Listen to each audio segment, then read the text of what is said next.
투데이 현장입니다. 재활용품 수거 대란에 이어 업계에선 다음은 음식물 쓰레기 살이라는 우려가 나오고 있습니다.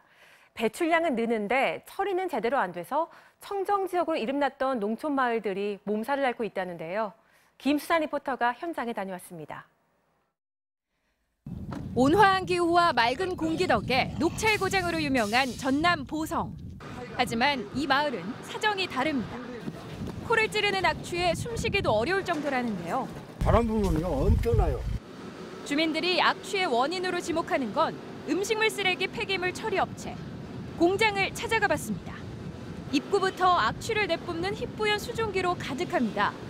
안에선 음식물 쓰레기를 저장 숙성하느라 이리저리 옮기는 작업이 한창이었는데요.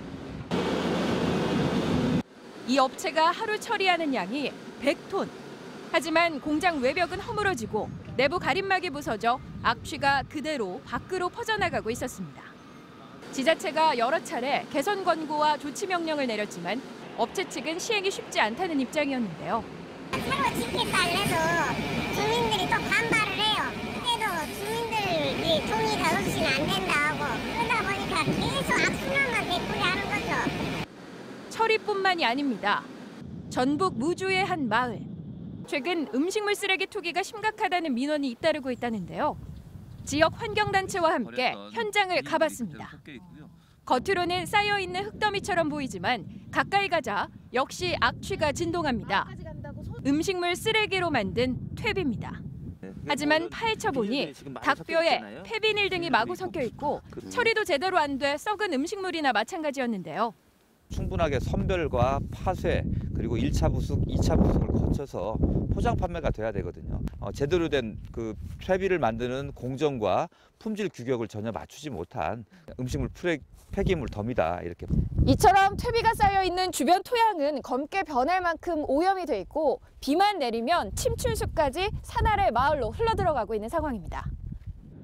인근 완주군의 한 마을도 사정이 비슷합니다. 퇴비가 되담한 음식물 쓰레기 수백 톤이 방치돼 있었는데요.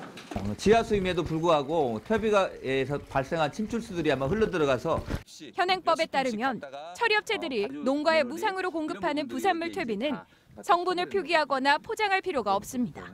그렇다 보니 업체들이 제대로 처리도 안 한 채 이런 마을에 사실상 갖다 버리는 거나 마찬가지라는 게 환경단체의 주장인데요.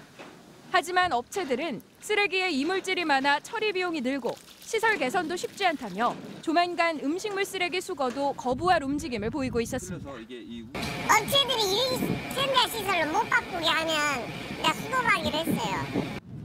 음식물 쓰레기 90%가 사료나 퇴비로 재활용된다지만 전국의 음식물 쓰레기가 하루에만 16,000톤 정도로 해마다 늘면서 이마저도 포화 상태. 또 다른 대란이 벌어지기 전에 대책이 필요해 보입니다. 투데이 현장이었습니다.